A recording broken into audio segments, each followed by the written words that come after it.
It's always good to have the CIO and CDO with you if you're doing some technical things. What we today want to show you is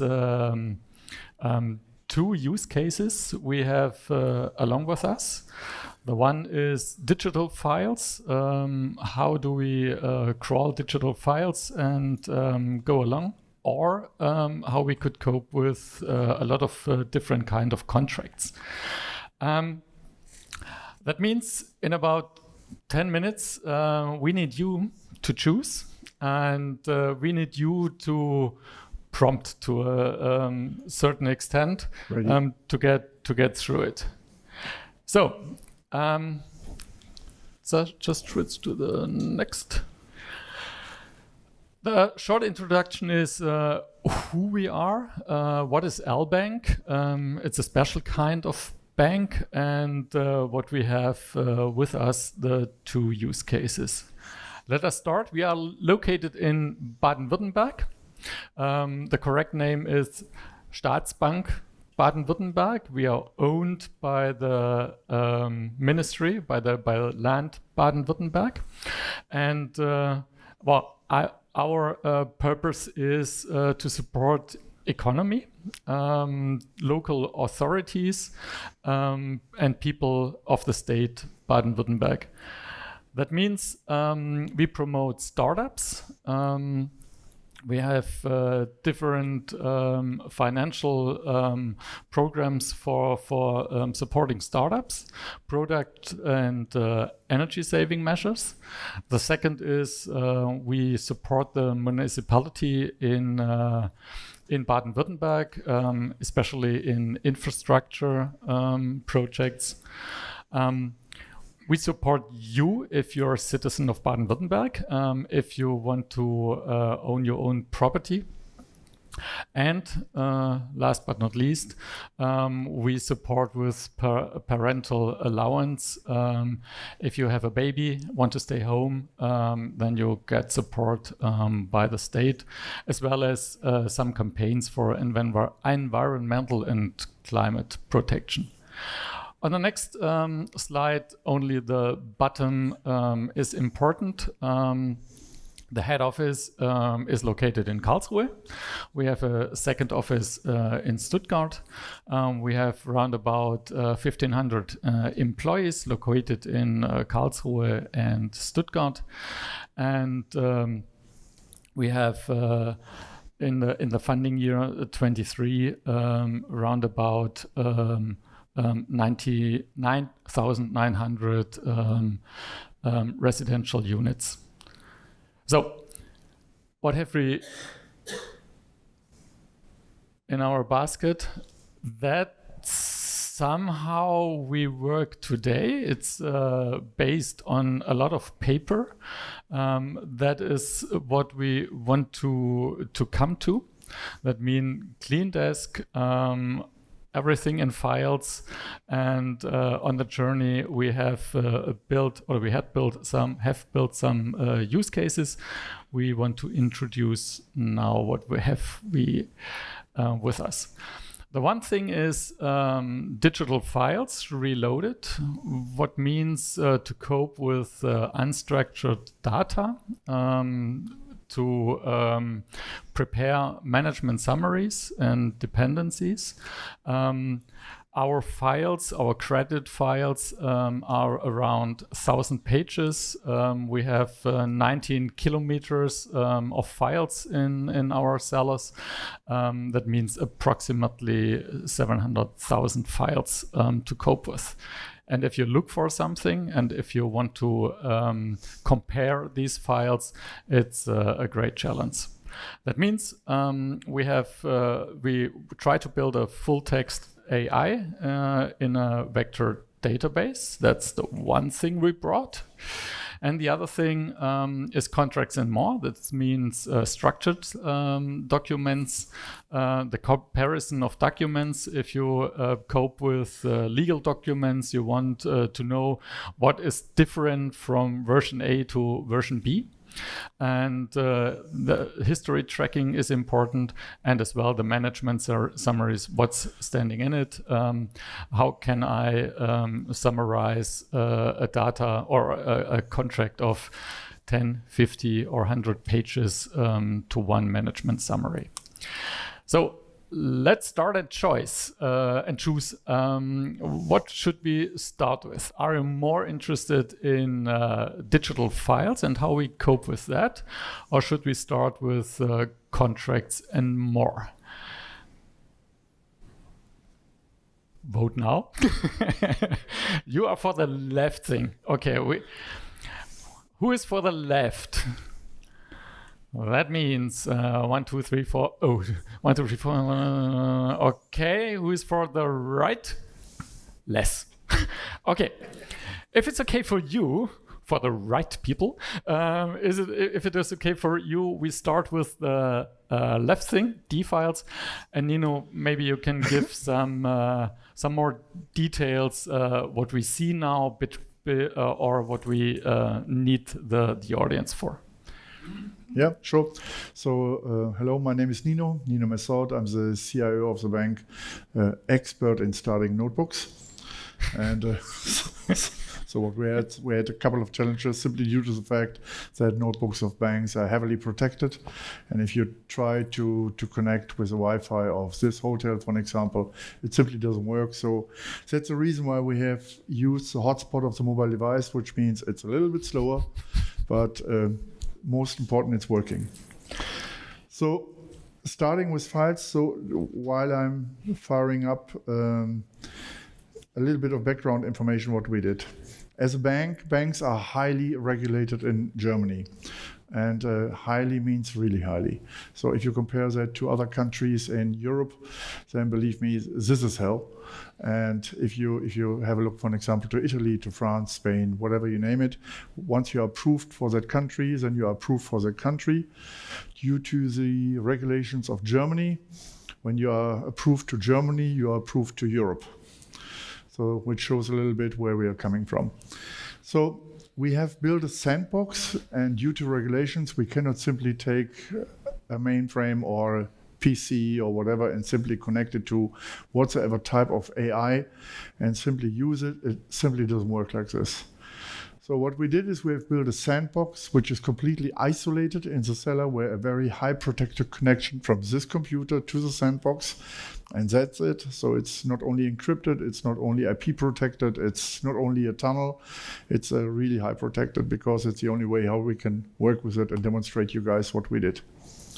We have a couple of startups. As you mentioned, we are supporting startups. The bank is closely working with startups, so we're not only investing money into the startups, but we're really working with those guys, which is a challenge by itself. But we have created with those guys a sandbox and the files which you see right now. When you have, for example, and I will show you some of these files, when you take whatever type of document, and we can take whatever kind of document you like, then you can simply ask whatever type of question you have in mind. So if you're asking, for an example, this is now in German, by the way.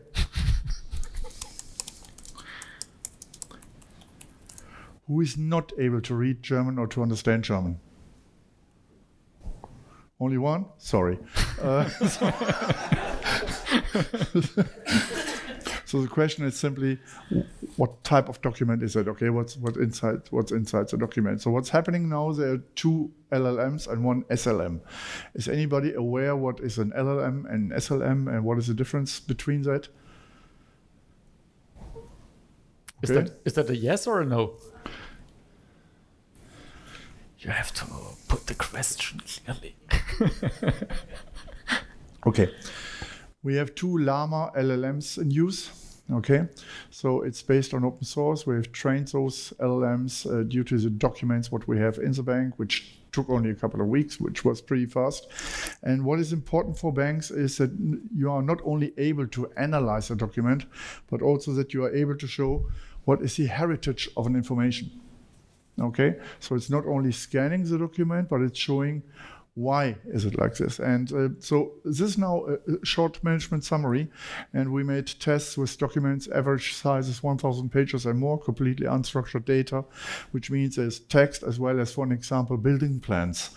And once you guys have seen a building plan, there is something what we call a window inside the plan, which is explaining what do you see on the plan. So the AI is trained to also recognize this window and to explain what is inside the window. So now when you have the management summary, you can go deeper and deeper by asking more and more questions. So for example, welche Risiken gibt es, to show that I'm able to talk German. So you can go deeper and deeper and ask questions, and you can combine these files. For an example, you can take 2, 3, 5 files and scan across these files. And it's working pretty good. And now we are exactly right now in the stage to lift these applications, which are in a sandbox, into operations, which is for a bank a complete different thing, because then we have not only to have the documents ready, but you have also to approve it for BaFin and others, that this are the real information. So as you maybe know, if you use an AI system and you ask a question and the AI has no idea what to answer you, then typically what is happening? Pardon? Yeah, exactly.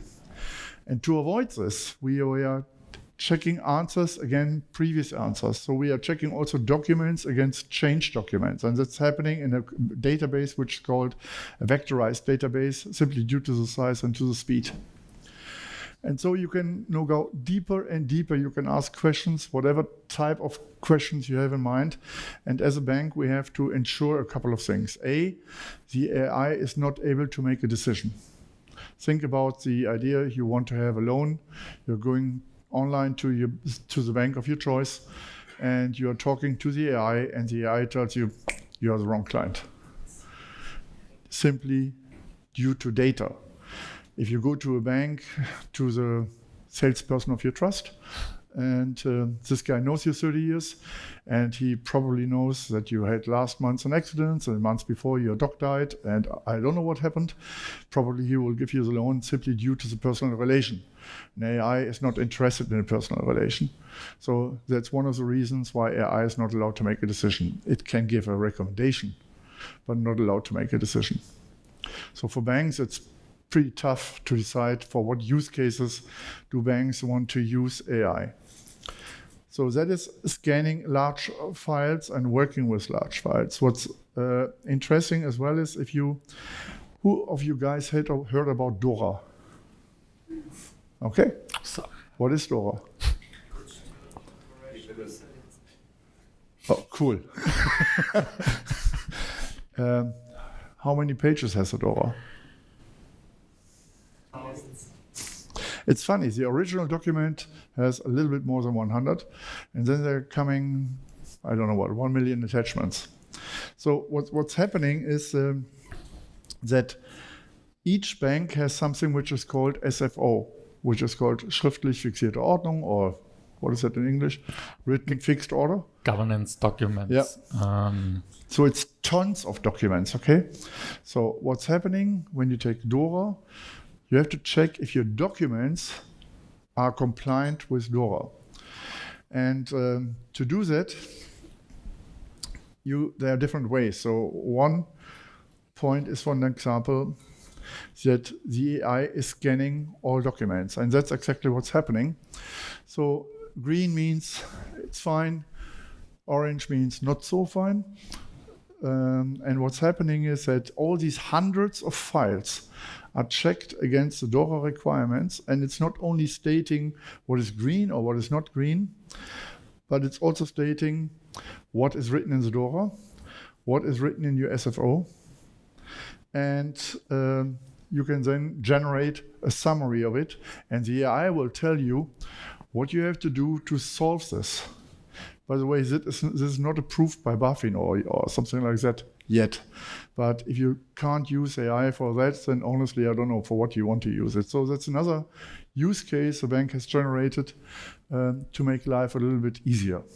And you have to think about it. If people are doing this job, normally it's a job for either very weird people or those who committed some crime.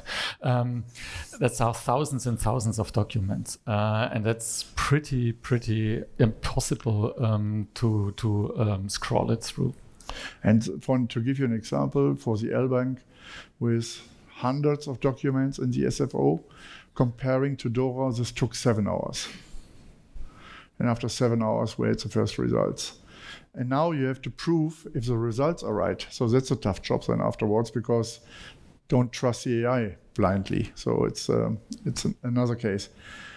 Interested in more cases or not? Already tired? No, more. More? Ask a question. Yeah, sure. But that's extra pricing. Yes. Okay? That sounds good. Sure. Talking to a bank. You mentioned before that you use multiple large language models. Yeah. They compete within this process. Yeah. Yes. Yeah. So we use one against the other. One against the other. Yeah. So we use 2 LLMs, one SLM, and we all send them into ring fence and to battle each other, and we then judge the results. That's what we're doing. And so we are right now on that sandbox. We are right now starting to bring that to operations. And believe me, that's tough work. Because, I mean, how far can you trust the AI? I mean, even if it's coming by us, so we have trained the models. I hope we know what we are doing. But at the end of the day, we talk about hundreds of documents. So I'll give you another example, which is a typical thing for banks, is that you have one document, which is, for example, responsible for security. Okay, so you have physical security, you have IT security, you have different aspects of security. And one of your fellows is changing a part of that document. A typical thing was happening on daily basis in banks is that he's changing a part of that document and 5 other people are working on the same document in a complete different area. Or he is changing a sentence or 2 or 5, I don't know. But what is the impact of these changes to the connected documents? And that is something where AI was really made for. I mean, honestly, we don't have a clue where it's an impact to all these documents partly written years ago or decades ago, and some of them realized last week. So this is something that we are doing with AI. Yes? Have you checked it? What rates are you getting in terms of responses? Yes, we have checked it, and at the very beginning, we get really funny answers. But the more we train it, and we are working there with real experts, so together, because honestly, we don't have all that knowledge in the bank. But as mentioned before, we have a lot of startups and even the well-known unicorn names. So we are working with them to train and more, and the answers and the results became clearer and better. I would not sign it with my blood that all answers are 100% correct. You checked your experts? Partly, yes. Yeah. That's a serious question, because how often do the experts get it wrong? Versus Yeah, but that's with any type of expert, right? Including all people here in the room. And yeah, it's a challenge, you're right. But honestly, time will bring only the answer, because we are checking it again and again and again, and it's not a one-time process. It's a continuous thing, and that you have to establish inside your organization. And also the data source are changing. I mean, DORA is now version 1. I bet within the next 12 months, we have DORA 1.2, 1.5, I don't know what. And so it's a continuous process where we have to live with and where we have to work with. And we have to double check 3 times to check the information which we are getting. And that's probably a good reason why the authorities said that AI is not allowed to make decisions, which I think, and I'm a native child of IT, but I think that's the right decision. How long did you need to come to this level? Good question. We started August last year. And at that August last year, we had tons of ideas. And then learning on the hard way that tons of ideas is probably not the best start. And so we reduced it more and more and more to these 4 or 5 use cases which you have seen, and really to focus on these 4 or 5 use cases. Over that time, we have learned that we have again tons of ideas, but this time we are a little bit smarter. So we try really to focus on the things which do create an impact to the bank. And it was a learning session for us not to build the things we're able to build, but to focus on the things which do make a difference, which do make a sense. And so, for example, we're using AI meanwhile for some applications for our customers. So you, for example, as a customer, you want to have a certain type of support of the government, solar panel on your roof, or I don't know what.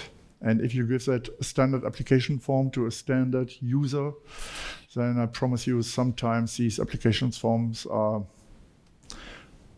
I would not say developed by experts, but certainly not for experts. So it's pretty tough to understand it. And so what we have implemented is AI in the way of to help you. So for example, the application form has 30 pages and you ask the AI, is that possible that I fill out now the application form for the solar panels in parallel to a new heating system? And in some counties, you are allowed by law to do that, in some others not. And the AI is giving you the answer. It's helping you to fill out that application form. But it's not filling out the content for you. It's explaining you what you're doing there. And we had also some cases where people said, I never read in my entire life a document with 30 pages. So explain me in 2 pages what is the subject. And that's where we use AI for. But still in the starting phase. So we want to become till 27 or something like this. Not first mover, but being at least, I would not say in front of the wave, but on top of the wave or shortly behind the wave. But that's at least the target what we have. If we achieve that, that's a different question. Yes? You're in a very highly regulated field, and I already understood that you're trying to avoid exposure to having company liability due to use of AI. Like, for example, letting the AI only explain things and not fill out. What are your other approaches in order to be able to connect to the use cases and yet stay away out of the potential liability cases? The thing what we would like to approve this summer is, for an example, to use voice bots. We have a call center like any other bank, but we want to use the voice bots for different things. A, we need a voice bot which is able to talk to you on a very native way. B, that the same voice bot should be able to handle the FAQs on the homepage and on the internet. So what are the most asked questions? What are the most given answers? C, to use the voice bot to collect the questions and the answers which have been given to a certain customer and then transfer it directly to the employee which is taking over that chat. So you have the questions, you have the answers, and we are using something for that what we call playbook.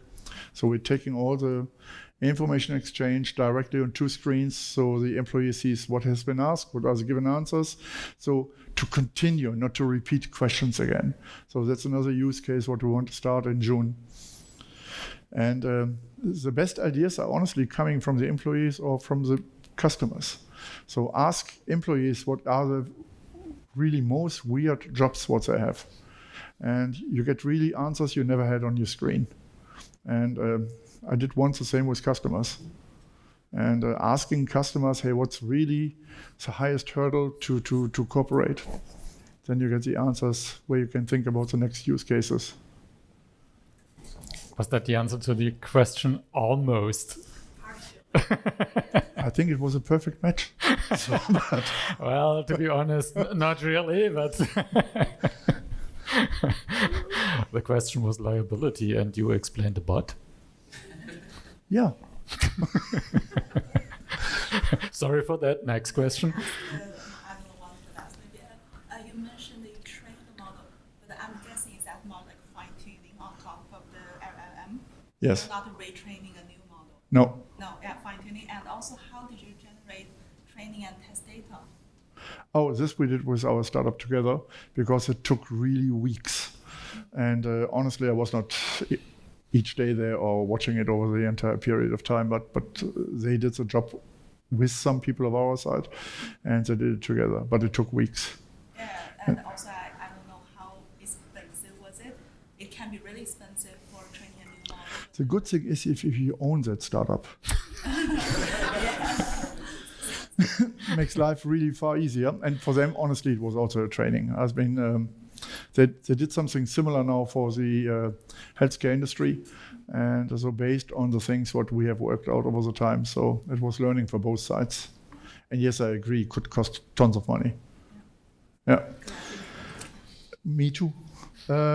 Last thing to show, I think, I don't know how much time has been left. You can... -1 minute. -1? So, how many time do you give us? Or should we come to the end? Shall we again lift the hands? Who wants to see the next thing?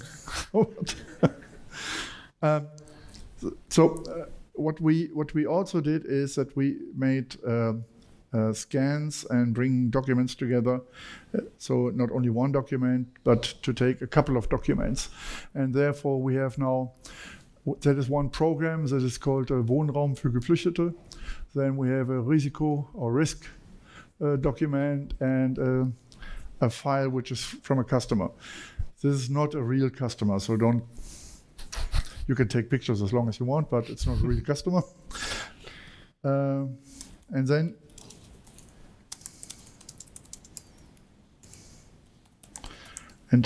after this answer, I will go deeper into the documents, but it's now going across all documents. And that it's independent if you take 2 or 3 or 10 or whatsoever amount of documents. And that's typical thing also in banks when we have tons of these files and you have one case and the other case and the third case, probably the same customer. And it's also building the interactions in between the documents.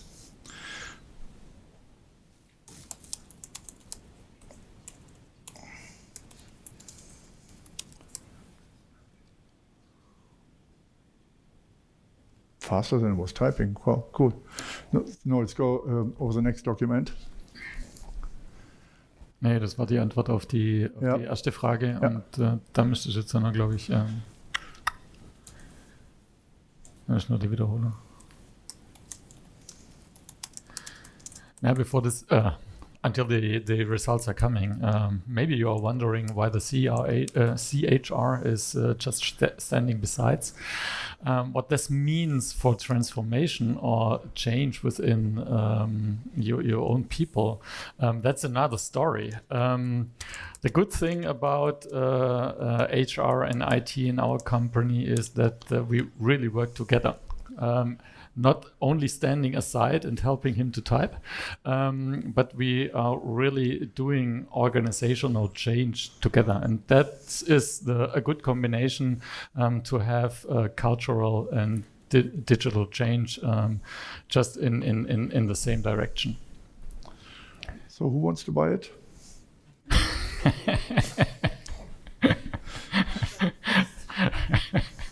We don't sell anything. Okay. So short introduction of what we're doing, how we are doing it, and so these are the first steps. So probably we see each other again half a year, 1 year, or whatever. Then I think we are a step further. So we hope it was a little bit inspiring, and thank you for watching, and thank you, for the questions.